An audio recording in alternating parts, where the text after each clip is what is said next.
Welcome to the YouTube channel of Accounts का बाप। Hello guys, welcome back to the YouTube channel of accounts का बाप। और आज हम करने वाले फाइनल अकाउंट्स की सीरीज में क्वेश्चन नंबर 1 पेज नंबर 24 जो कि आपकी टेक्स्ट बुक का एक टेक्सुअल सम है। और ये सब मैं क्यों कर रहा हूँ, बिकॉज मुझे बहुत सारे कमेंट सेक्शन में इस सम के ऊपर डाउट आया था, तो आज मैं इसको पूरा कवर करवाऊंगा। Let's start. So Daya and Shama are partner sharing profit and losses in the ratio 1:1, मतलब they are equal partners from the following trial balance and additional information prepare trading profit and loss account, and हमको उसके साथ में balance sheet बनानी है। Trial balance का date आपको दिया हुआ है 31 मार्च 2019। ना ये वाली जो डेट होती है वो कहाँ जाती है, तो सबसे पहले आपका trading account for the year ended 31 मार्च 2019 यहाँ लिखा जाएगा। देन आपके profit and loss account for the year ended 31 मार्च 2019 यहाँ लिखा जाएगा। एंड लास्ट आपका जो बैलेंस शीट होता है वो 31 मार्च 2019, बैलेंस शीट एज ऑन 31 मार्च 2019 यहाँ लिखा जाएगा। आप बैलेंस शीट के अंदर सिर्फ फॉर्मेट के अंदर ये फ्लो ऑफ लिक्विडिटी प्रिपेयर करके रखोगे, जिसमें आपका partners capital, reserve and surplus, loans and advances, current liability और यहाँ पे फिक्स्ड के अंदर इंटेंजिबल, टेंजिबल, इन्वेस्टमेंट और करंट एसेट सब कुछ रहेगा। इसके बाद इसके अंदर सारी फिलअप करेंगे और इसको प्रॉपर अंडरलाइन स्केल और पेंसिल से करनी है। ये फॉर्मेट आपको प्रॉपर फॉलो करना है। शुरू करते सम को। तो let's start with the question. This is your question, text book के अंदर ऐसा ही है। सो क्या बोल रहा है, सबसे पहले स्टॉक 1 अप्रैल 2018 का, ये आपका ओपनिंग स्टॉक होता है जो कि ट्रेडिंग के डेबिट में जाएगा।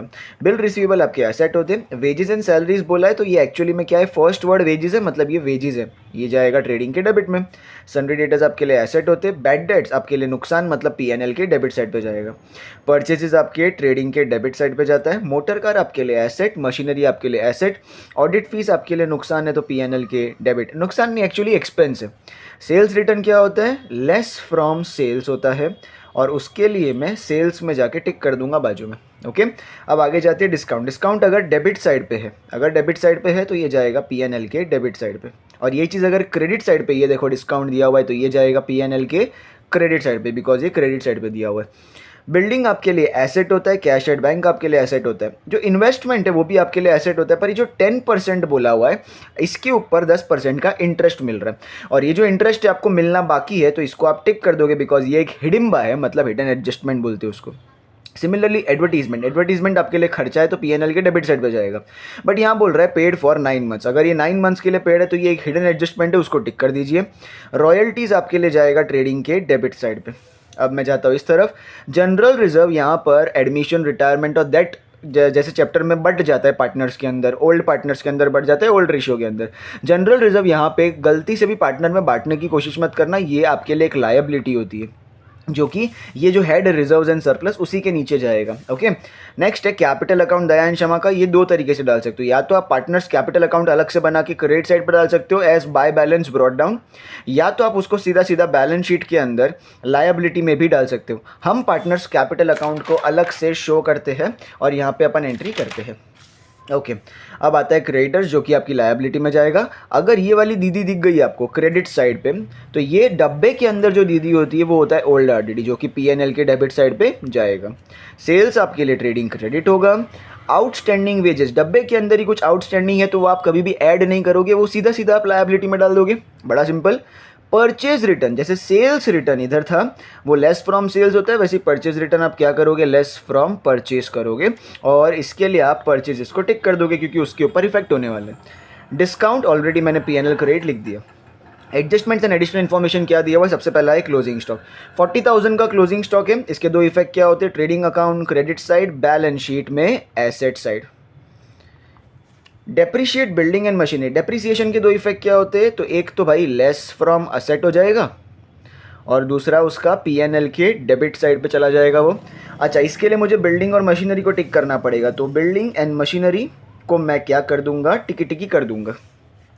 Bill receivable included dishonour bill of 3000, bill receivable dishonour के दो इफेक्ट क्या होते हैं, लेस फ्रॉम बिल रिसीवेबल, तो बी आर का मतलब बिल रिसीवेबल, एंड दूसरा होता है add to debtors, add to debtors. इसके लिए मुझे क्या करना पड़ेगा, सन्ड्री डेटर्स को टिकी टिकी करना पड़ेगा, और सिमिलरली मुझे बिल रिसीवेबल को भी टिकी टिकी करना पड़ेगा।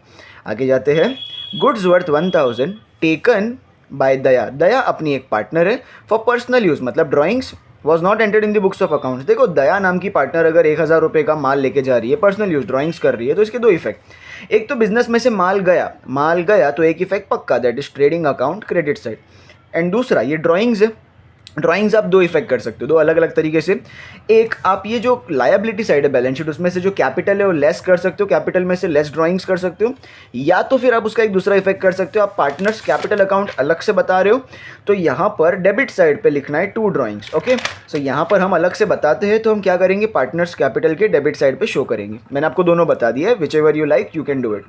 Right off 1800 S bad debts, डब्बे के नीचे कोई बैड डेट्स दिया है उसका मतलब वो होता है फर्दर बैड डेट्स, जिसको आप न्यू बैड डेट्स का नाम भी दे सकते हो।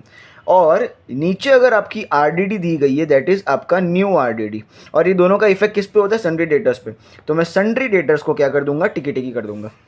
आगे goods of 6000 were sold but no entry was made in the books of accounts. देखो 6000 का माल आपने बेचा पर उसकी कोई एंट्री नहीं की, तो ये क्या होता है, अनरिकॉर्डेड सेल्स। अनरिकॉर्डेड सेल्स की एंट्री क्या होती है, आप क्या करोगे, ऐड टू सेल्स, सेल्स में तो ऐड कर दोगे, एंड सेकेंडली आप ऐड टू डेटर्स करोगे ना, डेटर्स आपके बढ़ गए क्योंकि उधार लेने वाले बढ़ गए ना, तो उधार आपने दिया तो उधार लेने वाले बढ़ गए, तो ऐड टू डेटर्स, तो इसके लिए आप डेटर्स को एक और बार टिकी टिकी कर दोगे और सेल्स को भी एक और बार टिकी टिकी कर दोगे। अंडरस्टूड। अब है ना, ज़रा ध्यान से देखना, इधर सबसे जो खतरनाक चीज़ है वो है डेटर्स। अब डेटर्स के ऊपर मैं आपको एक ट्रिक बता रहा हूँ, हमेशा उस चीज़ को फॉलो करना है, कोई भी डेटर्स के ऊपर कोई सम हो तो। देखो डेटर्स आपके बैलेंस शीट में एसेट साइड पे जाते हैं, ये आपका बैलेंस शीट है और ये आपका एसेट साइड है, जिसके अंदर ये जो करंट एसेट का हेड है उसके नीचे आप डेटर्स को शो करते हो। अभी जो डेटर्स होते हैं इसके ऊपर कुछ इफेक्ट्स होते हैं जो आपको पहले करने होते हैं और कुछ इफेक्ट होते हैं जो आपको बाद में करने होते हैं।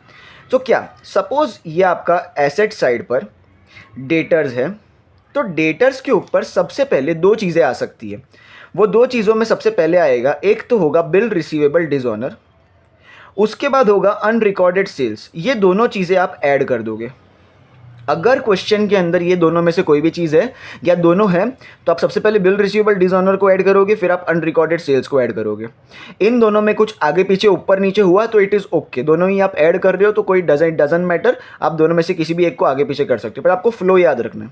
उसके बाद आपको अगर फर्दर बैड डेट्स है तो डेटर्स में से फर्दर बैड डेट्स को माइनस करना है, तो आपका उसके बाद आएगा further bad dates. Further bad dates के बाद आपका फ्लो में आता है नेक्स्ट न्यू आरडीडी, तो उसके बाद जो डेटर्स बचेंगे उसमें से आप न्यू आरडीडी माइनस करोगे, और उसके बाद अगर गलती से आरएफडीडी भी दे दिया, मतलब reserve for discount on debtors, तो वो आप लास्ट में माइनस करोगे, reserve for discount on debtors. This should be your flow. Debtors में सबसे पहले एनी अदर एडजस्टमेंट, मतलब कोई भी बिल रिसीवेबल डिसऑनर या अनरिकॉर्डेड सेल्स, यही दोनों आपके मोस्टली आएंगे, कोई दिक्कत नहीं है, याद कर लो इसको।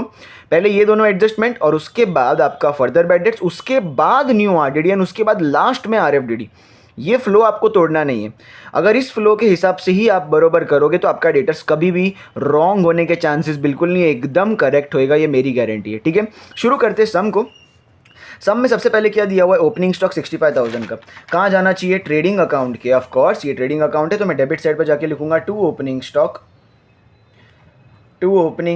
65,000।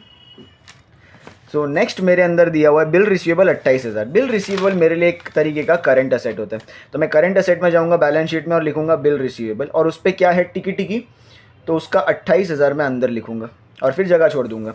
नेक्स्ट है मेरे पास वेजेस एंड सैलरीज 9,000 की, ये आपके जाता है ट्रेडिंग के डेबिट साइड पे, तो मैं ट्रेडिंग के डेबिट में लिखूंगा टू वेजेस एंड सैलरीज, और उसका अमाउंट है 9,000, तो इसका अमाउंट मैं सीधा बाहर लिख सकता हूँ। नेक्स्ट है आपके सन्ड्री डेटर्स 1,32,500 के। सन्ड्री डेटर्स आपके लिए क्या होते हैं, करंट एसेट, तो करंट एसेट में मैं एक लाइन छोड़ के लिखूंगा सन्ड्री डेटर्स 1,32,500, दैट्स इट। अब उसके बाद है आपका बैड डेट्स 1,000 रुपये का। बैड डेट्स के लिए पीएनएल के डेबिट में पूरा फॉर्मेट बनाना होता है, तो ये प्रॉफिट एंड लॉस अकाउंट है, उसके डेबिट साइड में पूरा फॉर्मेट बना दूंगा टू बैड डेट्स। उसके बाद क्या होता है, ऐड फर्दर बैड डेट्स, उसके बाद होता है ऐड न्यू आरडीडी, और उसके बाद होगा लेस ओल्ड आरडीडी, करेक्ट। अब ये 4 का फॉर्मेट होता है। अब इसके अंदर से आपको जो बैड डेट्स है वो 1000 दिया है, तो बैड डेट्स के बाजू में मैं जाके क्या कर दूंगा, 1000 लिख दूंगा, दैट्स इट। अब उसके बाद आपको दिया है परचेजेस 148, तो यहाँ पे ट्रेडिंग के डेबिट साइड पे आप क्या लिखोगे, टू परचेजेस, और अमाउंट है 1,48,000 पर टिक मार्क है तो मैं उसको अंदर की तरफ लिखूंगा।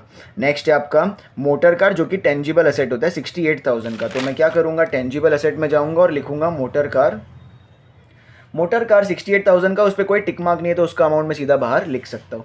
नेक्स्ट है मशीनरी 1,14,800 जो कि वापस टेंजिबल असेट होता है, तो टेंजिबल के नीचे मैं लिखूंगा मशीनरी 1,14,800 अंदर की तरफ, बिकॉज इस पर टिक मार्क है। ऑडिट फीस PNL डेबिट 1,200 रुपया, तो मैं क्या करूँगा PNL के डेबिट साइड पे लिखूंगा टू ऑडिट फीस, और ऑडिट फीस पे कोई टिक मार्क नहीं है तो इसका अमाउंट 1,200 रुपया सीधा मैं बाहर लिख सकता हूँ। अब है सेल्स रिटर्न। सेल्स रिटर्न 2,000 का है। सेल्स रिटर्न क्या होता है, सेल्स में से माइनस, ट्रेडिंग क्रेडिट में जाता है सेल्स, तो मैं यहाँ पे लिखता हूँ बाय सेल्स पहले, उसका अमाउंट जब आएगा तब लिख देंगे, और इसमें से माइनस करेंगे सेल्स रिटर्न। सेल्स रिटर्न है मेरा 2,000 रुपये का, तो वो अंदर लिखूंगा क्योंकि उसको माइनस करना अभी बाकी है। नेक्स्ट है डिस्काउंट जो PNL के डेबिट में जाएगा, तो PNL के डेबिट में लिखूंगा मैं टू डिस्काउंट, और डिस्काउंट का अमाउंट है 2,300, तो ये 2,300 मैं बाहर लिख दूंगा। नेक्स्ट है बिल्डिंग, वापस से मेरा 75,000 का टेंजिबल असेट आया, तो इसके नीचे मैं जगह छोड़ दूंगा और फिर लिखूंगा मैं बिल्डिंग 75,000 का अंदर, क्योंकि उस पर भी क्या है मेरा टिक मार्क है। नेक्स्ट है cash at bank 12,000। No cash at bank अब है ना सन्ड्री डेटर्स के ऊपर यहाँ पे बहुत सारी चीज़ें, तो मैं आराम से इस पर अच्छी खासी लाइन छोड़ रहा हूँ और फिर लिखूंगा यहाँ पे cash at bank. Cash at bank का अमाउंट है 12,000, तो इसको मैं सीधा बाहर लिख सकता हूँ, इस पर कुछ भी नहीं होगा। अब 10% इन्वेस्टमेंट, ये जाता है इन्वेस्टमेंट के हेड के तहत। अब इन्वेस्टमेंट का डायरेक्टली अमाउंट दिया हुआ है 20,000, तो मैं इसी के बाजू में अंदर की तरफ लिखूंगा क्योंकि हिडन एडजस्टमेंट है। अब इसको सॉल्व करते हैं। सो 10% का मतलब क्या होता है कि 10% उस पर इंटरेस्ट ब्याज मिलने वाला है, तो 20,000 पे 10% कितना होगा 2,000 रुपया, एक अंडा फोड़ देने का 2,000 रुपया मिला। ये आपको क्या करने का, add interest at the rate 10% per annum, क्योंकि पूरे साल का, तो यहाँ पे 2,000 ऐड हो जाएगा, तो यहाँ पे कितना मिलेगा 22,000, ये आ जाएगा बाहर की तरफ। अब बताओ अगर मेरे को किसी भी इन्वेस्टमेंट जो कि एसेट है उस पर अगर मेरे को ब्याज मिल रहा है तो मेरी इनकम होगी। इनकम कहाँ जाएगा, प्रॉफिट एंड लॉस अकाउंट के क्रेडिट साइड पे। यहाँ पे मैं लिखूंगा क्रेडिट साइड पे बाय इंटरेस्ट ऑन इन्वेस्टमेंट, और इससे मेरी कितने की इनकम हो गई 2,000 रुपये की, तो यहाँ पे आ जाएगा 2,000 रुपये। डन। अब उसके बाद जाते हैं हम एडवर्टीजमेंट, पेड फॉर 9 मंथ्स। अब देखो एडवर्टीजमेंट मेरा खर्चा है, तो PNL के डेबिट साइड पे जाएगा टू एडवर्टीजमेंट 4,500 में अंदर लिखूंगा क्योंकि ये हिडन एडजस्टमेंट है। अब इसके ऊपर क्या बोल रहा है 9 मंथ्स। अब देखो अगर 9 महीने का 4,500 है तो मुझे तो पूरे साल का चाहिए ना 12 महीने का, हमेशा पूरे साल का निकालने का, 3 महीने का डायरेक्टली निकालने का। तो पूरे साल का 12 महीने का कितना होगा, क्रॉस मल्टीप्लाई, तो 4,500 मल्टीप्लाई होगा 12 से और ये 9 से क्या हो जाएगा डिवाइड। 9 1 जा 9 5 जा 45, 12 5 जा होता है 60 और ये 2 0, तो ये हो जाएगा 6,000 रुपये। मतलब 9 महीने का 4,500 भर चुका हूँ, पर पूरे साल का कितना होना चाहिए 6,000। ये अमाउंट आप क्या लिखोगे बाहर की तरफ। अब कंपेयर करना है, 6,000 मेरा टोटल भरना था, उसमें से मैंने 4,500 भर दिया, तो अभी भी 1,500 रुपया भरना बाकी है। ये मेरा भरना बाकी है, मतलब क्या है आउटस्टैंडिंग, जो कि क्या होना चाहिए ऐड, क्योंकि कॉमन सेंस है जब आप 4,500 में 1,500 ऐड करोगे ना तभी तो 6,000 बनेगा, अगर उसमें से माइनस करोगे तो कैसे बनेगा। और वैसे भी आउटस्टैंडिंग वर्ड आपको जहाँ पे दिखे आपको क्या करना है ऐड करना है, तो कॉमन सेंस भी लगा दिया और ट्रिक भी याद कर दी, ठीक है। अब एक बात बताओ, अगर ये भरना बाकी है, एक्सपेंस है ना, भरना अगर बाकी है तो मेरे लिए क्या है बोझ, मतलब जाएगा लायबिलिटी। कौन सी लायबिलिटी पे, तो करंट लायबिलिटी के नीचे जाके लिखने का आउटस्टैंडिंग, इसको लिखने का आउटस्टैंडिंग एडवर्टीजमेंट प्रॉपर ऐसा। और कितना रुपया पे करना था 6,000 के सिर्फ 1,500, तो सिर्फ 1,500 पे करना बाकी है ना, 4,500 तो पे कर चुके हैं अपन। नेक्स्ट है रॉयल्टीज़ 3,000 का, तो ट्रेडिंग के डेबिट साइड पे आप जाओगे, परचेज के नीचे प्रॉपर जगह छोड़नी है और फिर लिखना है टू रॉयल्टीज़। कितने का है 3,000 रुपये का, तो ये 3,000 रुपये मैं बाहर की तरफ लिख सकता हूँ, कोई टिक मार्क नहीं है। अब आता है जनरल रिजर्व 14,500 का। जनरल रिजर्व मेरे लिए एक लायबिलिटी है जो कि रिजर्व एंड सरप्लस के हेड के नीचे जाएगा जनरल रिजर्व के नाम पे। अब जनरल रिजर्व को रिजर्व फंड भी बोलते हैं, दोनों में से कुछ भी है वो इधर ही जाएगा, 14,500 सीधा बाहर की तरफ। नेक्स्ट अमाउंट है कैपिटल दया और क्षमा का। कैपिटल कहाँ जाएगा, अपन ने उसके लिए प्रॉपर कैपिटल अकाउंट बना के रखा है, दया और क्षमा का कॉलम है, तो क्रेडिट साइड पे जाके मैं लिखूंगा bye balance brought down. Amount है दोनों का 1,60,000 और 1,20,000, तो 1,60,000 एंड 1,20,000 रिस्पेक्टिवली, इसको लिख दिया जाएगा। नेक्स्ट है क्रेडिटर्स 98,000 का। क्रेडिटर्स मेरे लिए करंट लायबिलिटी होती है, तो करंट लायबिलिटी के हेड के नीचे जाके मैं लिखूंगा क्रेडिटर्स, और अमाउंट है 98,000 जो कि मैं लिख दिया बाहर क्योंकि इस पर कोई टिक मार्क नहीं है। नेक्स्ट है ओल्ड RDD 1,800 रुपये का, तो मेरे पास PNL के डेबिट में पूरा फॉर्मेट बना हुआ है, यहाँ पर इस फॉर्मेट के अंदर मैं ओल्ड RDD ढूंढूंगा और यहाँ पे उसके बाजू में 1,800 रुपये लिख दूंगा। नेक्स्ट है सेल्स 285,500 का, तो यहाँ पे देखो ट्रेडिंग क्रेडिट में सेल्स लिखा हुआ है 285,500, यहाँ पे मैं लिख दूंगा तो अब बताओ मेरे सेल्स कितने के हुए, मेरे 285 500 में से 2 गया तो 283 500 का। अब इसको मैंने नीचे क्यों लिखा, बाहर क्यों नहीं लिखा, बिकॉज सेल्स पे एक और इफेक्ट आना बाकी है नेक्स्ट, क्योंकि 2 बार लिखा है ना मैंने, 2 बार टिक मार्क किया, मतलब इसको अभी भी मैं बाहर नहीं डाल सकता, कुछ और आना बाकी है इस पर। अब आउटस्टैंडिंग वेजेस 700 सीधा सीधा मेरी लायबिलिटी है, तो मैं करंट लायबिलिटी के नीचे जाके लिखूंगा outstanding wages. So this is outstanding wages here, और ये कितने का है मेरा 700 रुपीज़ का, सीधा 700 बाहर लिख सकता हूँ मैं। नेक्स्ट है मेरा परचेज रिटर्न 4000 रुपये का, तो परचेजेस के अंदर से मैं क्या करूँगा, लेस परचेज रिटर्न्स, और अमाउंट है 4000। परचेज के अंदर से कुछ भी नहीं है, तो 148 में से अगर 4 गया तो बचेगा 144, 1,44,000 बाहर।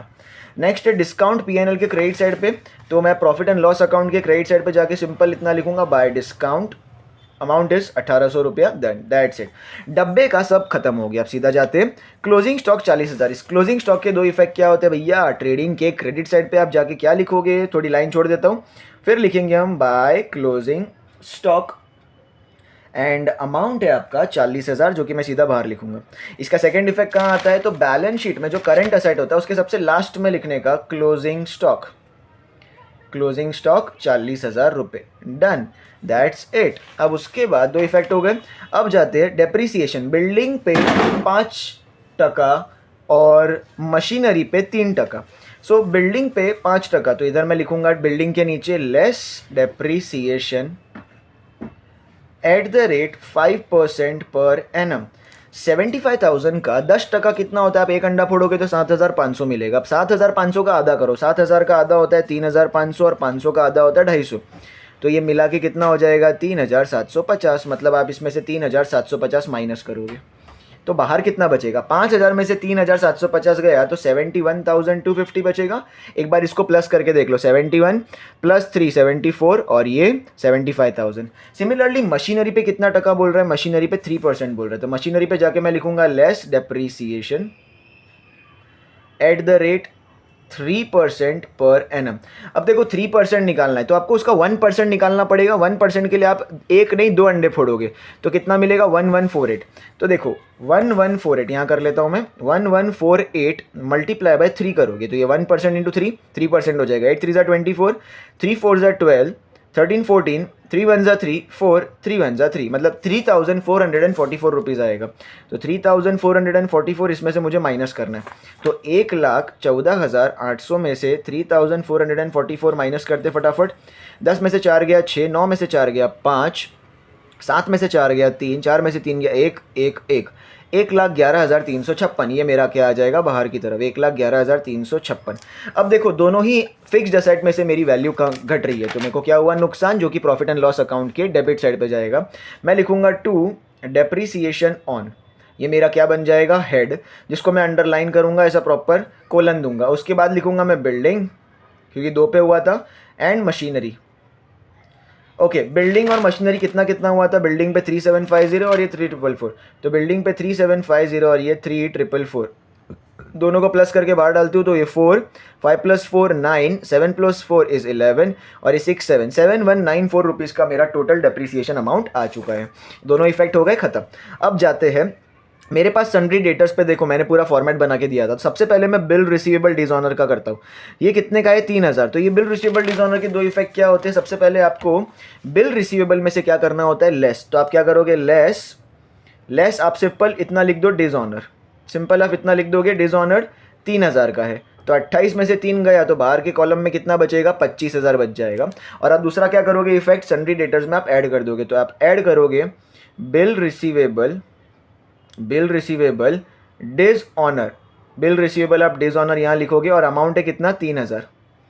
तो अब आपका टोटल अमाउंट कितना हो जाएगा 135,500। यहाँ पे थोड़ी जगह की कमी है तो मैं थोड़ा चिपका के लिख रहा हूँ, आप प्लीज़ समझ जाइएगा। दोनों इफेक्ट हो गए, चलो बढ़िया। अब है ना, उसके बाद मैंने आपको फॉर्मेट में क्या बोला था, कुछ अनरिकॉर्डेड सेल्स होगा तो उसका इफेक्ट करना। तो देखो अनरिकॉर्डेड सेल्स एकदम लास्ट में दिया है, तो पहले मैंने 3rd वाला किया, जो हो रहा है मैं टिक कर रहा हूँ। उसके बाद मैं अब 6 वाला कर रहा हूँ, बीच में ये दोनों मैंने छोड़े, 6 वाला कर रहा हूँ। ये अनरिकॉर्डेड सेल्स है 6,000 का। अनरिकॉर्डेड सेल्स में क्या होता है, तो भैया आप ऐड टू सेल्स करते हो, तो सेल्स में जाओगे आप क्या करोगे ऐड अनरिकॉर्डेड सेल्स। अनरिकॉर्डेड है आपका 6000 का सेल्स, तो आप इधर 6000 का सेल्स ऐड कर दोगे। 283,500 का सेल्स बचा था, उसमें 6000 ऐड हो गया, तो 289,500 का आपका टोटल सेल्स हो गया।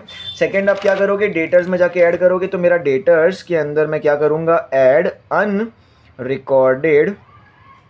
अनरिकॉर्डेड सेल्स 6000 रुपये का। तो आपका अब सेल्स क्या है, टोटल डेटर्स कितना हो गया, 135 प्लस 6 हो गया 141,500 रुपीज़ का। Okay done. अब उसके बाद मैंने क्या बोला था फॉर्मेट में कि भाई अगर फर्दर बैड डेट्स हो तो उसको माइनस करो, तो लेट्स सी। अब मैं फिफ्थ वाला एडजस्टमेंट कर रहा हूँ, write off 1800 as further bad debts है, जो बैड डेट्स था वो फर्दर बैड डेट्स, तो अब 1800 रुपये का फर्दर बैड डेट्स अब मुझे माइनस करना है इसमें से। तो लेस फर्दर बैड डेट्स 1800 रुपया, तो लेट्स सी अब कितना बच रहा है, तो देखो ज़रा इधर माइनस कर लेता हूँ मैं। 141,500 में से 1800 रुपया अगर माइनस करते तो 0 15 में से 8 गया तो 7 बचेगा, 10 में से 1 गया तो 9 बचेगा, और ये 139,700 बचेगा। तो ये मैं इसी के नीचे लिखूंगा 139,700। देखो फर्दर बैड डेट्स का भी तो सेकंड इफेक्ट होता है, जो कि कहाँ जाता है, देखो पीएनएल के डेबिट पे पूरा फॉर्मेट है फर्दर बैड डेट्स, इसके बाजू में जाके खाली 1800 रुपया लिख देना है। अब आगे जाते हैं। अब आपको लास्ट मैंने फॉर्मेट में क्या बोला है, न्यू आरडीडी करना है उसके बाद। तो देखो मेरा यहाँ पे न्यू आरडीडी कितना परसेंट बोला है, 5%। तो अब देखो जितना डेटर्स मेरा बचा है, मेरा डेटर्स बचा है 139,500 का, उस पर मैं 5% लगाऊंगा। तो उस पर 5% कितना होगा, तो लेट्स सी, ज़रा कैलकुलेशन करते हैं। तो 139,700 इंटू 5/100, तो ये 2 से 2 जीरो तो चले जाएंगे, तो 1397 इंटू 5 बचेगा बराबर। तो 1397 into 5, 7 5 35, 9 5 45, 45 plus 3 48, 5 3 15, 15 plus 4 will be 19, 5 1 5 6,985 rupees का मेरा क्या आएगा, न्यू आरडीडी, जो कि उसमें से क्या होगा, लेस। तो मैं यहाँ लिखूंगा less new RDD @5% per annum, ये अमाउंट है मेरा 6,985। तो यहाँ पे अमाउंट दिख रहा है, चलो 6,985, इन दोनों को मैं माइनस करके जो अमाउंट आएगा वो बाहर डालूंगा। तो देखो वो 139,700 में से 6,985 को मुझे माइनस करना है, ज़्यादा कुछ नहीं है। 9 10 में से 5 गया 5, 9 में से 8 गया 1, ये 6 तो नहीं जा सकता, 16 में से 9 गया तो बचेगा 7, 8 में से 6 गया तो 2, तो 132,715 ये आ जाएगा, 132,715 बाहर के कॉलम में। इतने का डेटर्स मेरा फाइनली मुझे पैसा देंगे। अब न्यू आरडीडी का एक सेकंड इफेक्ट करना है मुझे, जो कि मेरा पीएनएल के डेबिट में फॉर्मेट ऑलरेडी रेडी होता है। इसका अमाउंट है मेरा 6,985 रुपीज़। अब इधर मैं प्लस माइनस कर लेता हूँ, तो 1000 2000 plus 6 this will be 8,000, 8,000 side में रखो, 900 प्लस 800 होता है 1785, 1785 मतलब 9785, कितना आ रहा है 9785। उसमें से 1800 रुपये को माइनस करना है, क्योंकि उधर माइनस का सिंबल है। तो इधर 5 8, 17 में से 8 गया तो बचेगा 9, यस, और 8 में से 1 गया तो बचेगा 7, 7,985 रुपीज़ का अमाउंट बचेगा बाहर के कॉलम में। अब देखो उसके बाद मैंने फॉर्मेट में बोला है कि भाई आरएफडीडी हो तो लगाओ, वरना कोई दिक्कत नहीं है। तो पूरे सम में कहीं पे भी आरएफडीडी नहीं है, तो ये वाला हम यहाँ पे इस सम में करेंगे नहीं। I hope that's clear. तो ये फॉर्मेट आपको फॉलो करना है, तो आपका डेटर्स कभी भी रॉन्ग होगा नहीं। अब देखो सारे कर लिए, तो ये फोर्थ वाला बाकी रह गया था। तो देखो क्या बोल रहा है, goods worth 1000 taken by Daya for personal use. तो पर्सनल यूज मतलब ड्राइंग्स, तो इसके इफेक्ट क्या करने थे, ट्रेडिंग क्रेडिट और पीएनएल पार्टनर्स कैपिटल के डेबिट में। तो मैं ट्रेडिंग के क्रेडिट में जाऊंगा और क्या लिखूंगा, by goods taken over by Daya, कुछ 1,000 रुपये का वो माल लेके गई थी। और सेकेंडली ये ड्राइंग्स है ना, तो मैं पार्टनर्स कैपिटल अकाउंट में जाऊंगा और लिखूंगा डेबिट साइड पे टू ड्राइंग्स और इंटरेस्ट ऑन ड्राइंग्स, ये दो ही चीज़ आप डेबिट में लिखोगे, बाकी सब आप पार्टनर्स कैपिटल के क्रेडिट में लिखोगे। कौन लेके गई, दया, तो दया के कॉलम में आप कितना लिखोगे, 1,000 रुपये। इसी के साथ हमारे कोई भी अब एंट्री बाकी नहीं रहे, सारे एडजस्टमेंट और सारी एंट्री खत्म। तो अभी सबसे बड़े घमासान युद्ध की बारी है, और वो है टैली करना। शुरू करते हैं। हमारे क्रेडिट साइड का अमाउंट है 289,500 प्लस 40 और ये 41,000, तो यहाँ का टोटल है 3,30,500, जो कि हम साइड में रखते हैं 3,30,500, इसको मैंने साइड में रख दिया। अब 3,30,500 माइनस मुझे यहाँ का टोटल करना है, तो पहले यहाँ का टोटल निकाल लेते हैं। तो 65 प्लस 9 होता है 74,000 प्लस 1,44,000 प्लस 3,000, तो यहाँ पे 221 है। तो एक बात बताओ, इधर का 3,30,500 ही हैवी अमाउंट था, जो कि माइनस करूँगा मैं यहाँ के 2,21,000 से, जो कि मेरा आएगा 1,09,500। सो 1,09,500 अमाउंट है। So I hope that is clear, 1,09,500। So यहाँ पर जो हैवी अमाउंट है 3,30,500 वो क्रेडिट साइड का है। तो मैं क्या करूँगा, 3,30,500 will be written on both sides, 3,30,500। Yes, अब उसमें से माइनस करके जो 1,09,500 आया, व्हाट विल बी दिस, ये होगा मेरा ग्रॉस प्रॉफिट, क्योंकि क्रेडिट साइड हैवी है तो ये क्या होगा, ग्रॉस प्रॉफिट। तो to gross profit carried down, ये डेबिट में लिखूंगा, और उसके नीचे मेरे को लिखना होगा transferred to profit and loss account. ये कहाँ जाएगा, प्रॉफिट एंड लॉस अकाउंट के अंदर जाएगा। अब इसको हटाते हैं, ये चीज़ ट्रांसफर होगी प्रॉफिट एंड लॉस अकाउंट के क्रेडिट साइड पे। Yes, you heard it right. आप लिखोगे यहाँ पे पहली लाइन में by gross profit brought down 1,09,500, that's it. अब आपको क्या करना है इसके अंदर, फटाफट इसका 1,09,500 प्लस 2 प्लस 3, 3,800। यहाँ पे आ रहा है 1,13,300, तो 1,13,300 अब माइनस करना है यहाँ के सारे अमाउंट्स को। तो लेट ये, क्योंकि हैवी अमाउंट है यहाँ पे तो कम अमाउंट्स है, तो 7,985 minus 1,200 minus 2,300 minus 6,000 minus 7,194। So your final amount is 88,621। तो यहाँ पर मेरा जो हैवी अमाउंट था वो था 1,13,300 का, जो कि मैं क्या करूँगा, बोथ साइड्स लिखूँगा कुछ जगह छोड़ के। तो 1,13,300 will be written on both sides, 1,13,300। अब उसमें से माइनस करके मेरा 88,621 अमाउंट आ रहा है, जो कि मेरा क्या होगा, 88,621 ये अमाउंट है मेरा नेट प्रॉफिट। तो यहाँ पे मैं लिखूँगा to net profit carried down, और यहाँ पे ये किस में बटेगा, दोनों पार्टनर्स में। तो यहाँ पे मैं लिखूँगा दया, एंड देन मैं लिखूँगा इसके अंदर क्षमा। अब दोनों का जो रेशियो था वो इक्वल रेशियो था, मतलब इसको और इसको दोनों का 1:1 का रेशियो था। तो टोटल कितना होता है, 1 + 1 2, तो नीचे लिखेंगे 2, तो दोनों को हाफ मिलेगा। सो 88,621 का मैं क्या कर दूंगा ना, 88,621 का मैं डिवाइड बाय 2 कर दूंगा, हाफ। तो अमाउंट आ रहा है 44,310.5। अब 0.5 आ रहा है तो मैं क्या करूँगा, 44,311, एक को 1 रुपया ज़्यादा दूंगा और एक को 1 रुपया कम दूंगा। तो एक को मिला 44,311, एक को मिला 44,310। ओके, अब ये चीज़ कहाँ ट्रांसफर होती है, पार्टनर्स कैपिटल अकाउंट हम बना रहे हैं, तो यहाँ पर पार्टनर्स कैपिटल अकाउंट के क्रेडिट साइड पे जाएगा by net profit brought down. एक को मिला है 44,311 और एक को मिला है 44,310। अब करते हैं यहाँ पे टोटल, तो 160 + 40 हो गया 2,04,311, एकदम सिंपल था। सो 2,04,311। अब दया का ही मैं क्या करूँगा, बोथ साइड्स 2,04,311।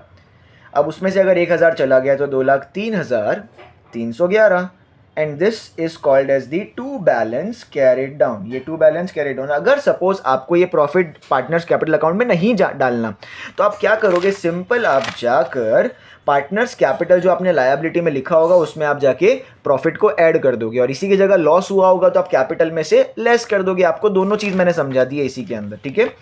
ओके, अब इधर जाते हैं तो 120 + 40 कितना होगा, 164,310। तो ये 164,310 हैवी अमाउंट है, जो कि मैं क्या करूँगा, बोथ साइड्स लिखूंगा। उसमें से यहाँ पे कुछ नहीं है, मतलब जीरो, 164,310 माइनस 0, तो 164,310 ही आएगा ना भिड़ू, ठीक है। ये अमाउंट मैं कहाँ ट्रांसफ़र करूँगा, लायबिलिटी साइड पर।